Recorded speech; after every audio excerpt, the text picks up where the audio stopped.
Welcome to our final lecture in the course.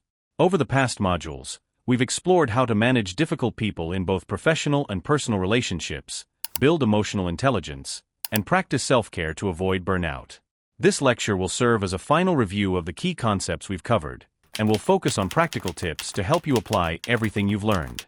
This lecture is all about bringing it all together and empowering you to confidently manage challenging situations in your life with resilience, emotional balance, and self-care. Learning objectives. This lecture will give enough insights to review the key concepts and strategies from the course. Understand practical ways to apply these strategies in your daily life. Develop a personalized action plan to continue building resilience and managing difficult people effectively. Let's begin with a quick recap of the most important topics we've covered throughout the course. We'll review each module and pull out the key takeaways, followed by practical tips to apply them in real life. Understanding difficult people, Module 1 Review. In the first module, we defined what makes someone a difficult person and explored different types of difficult behaviors such as passive aggressiveness, controlling tendencies, or emotional manipulation. Key takeaway: difficult people often act out of insecurity, stress, or emotional needs that haven't been met. Understanding why someone behaves this way helps you approach them with empathy while protecting your boundaries. Practical tip: when faced with a difficult person, remind yourself that their behavior isn't about you. Before reacting emotionally, pause and ask, what's driving their behavior? This will help you stay calm and objective. Effective communication strategies, Module 2 Review. We learned how communication plays a crucial role in dealing with difficult people. Whether it's using active listening, setting boundaries, or asserting yourself calmly, effective communication can prevent conflicts from escalating. Key takeaway: assertiveness doesn't mean being aggressive. It's about expressing your needs and feelings clearly, while respecting the other person's perspective. Practical tip: practice assertive communication by using I statements. For example, instead of saying, "You never listen to me," say, "I feel frustrated when I don't feel heard. Can we work on better communication?" This keeps the conversation respectful while addressing the issue. Managing conflicts, Module 3 Review.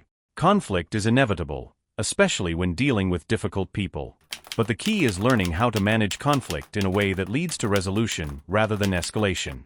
Key takeaway: focus on the problem, not the person. This helps prevent conflict from becoming personal and allows you to work toward a solution together. Practical tip: next time you face conflict, try saying, "Let's focus on solving the issue instead of pointing fingers." This shifts the conversation from blame to collaboration, making it easier to resolve conflicts constructively. Navigating professional relationships, Module 4 Review.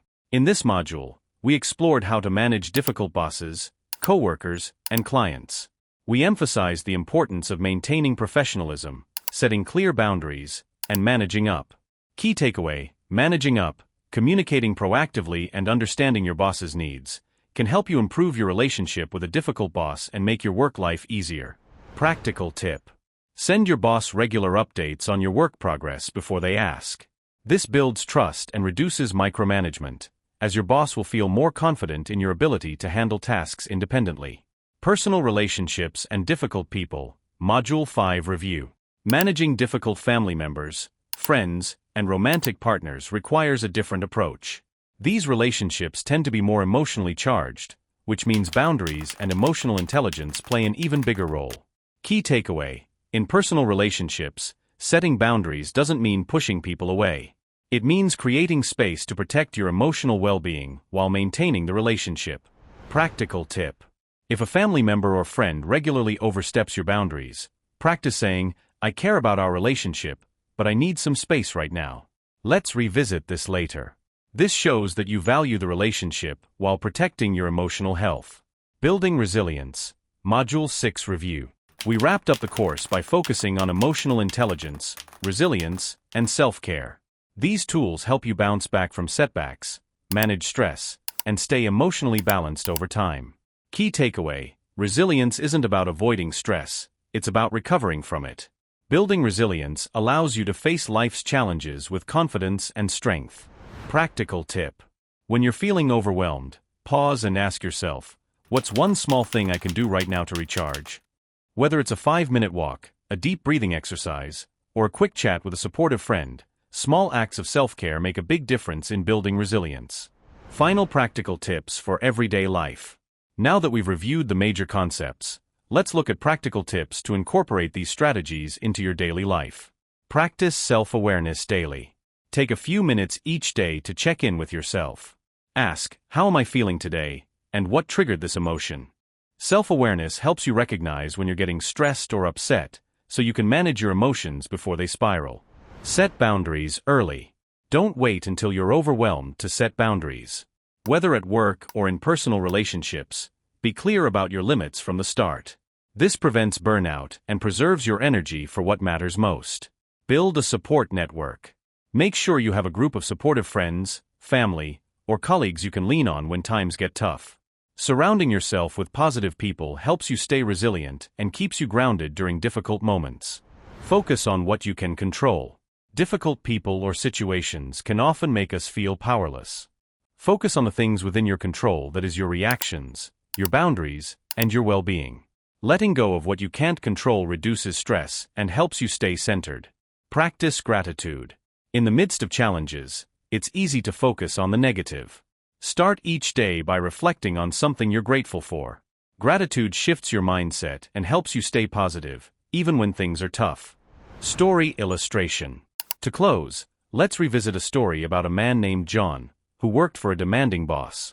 Over time, the stress from the constant pressure began to wear him down.